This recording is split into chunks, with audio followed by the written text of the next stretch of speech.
Danger warning for Pennington, South Dakota.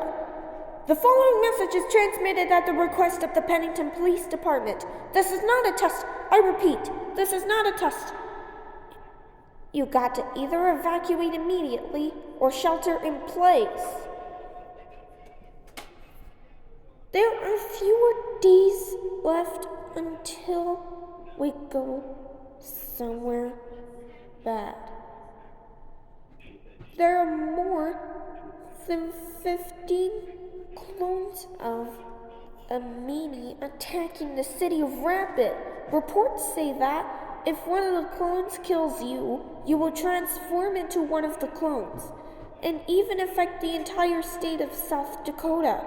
This is a very dangerous situation and should not be approached. All residents are strongly advised to evacuate the state immediately, or either shelter in place. Gather the necessary supplies, such as food, water, clothing, medical supplies, first aid kit, a fully charged cell phone, phone chargers, and a firearm and flashlight in case of intrusion. Do not take any other personal belongings, as there is very little time to do so. If you are attacked by a clone, use armed protection at all costs.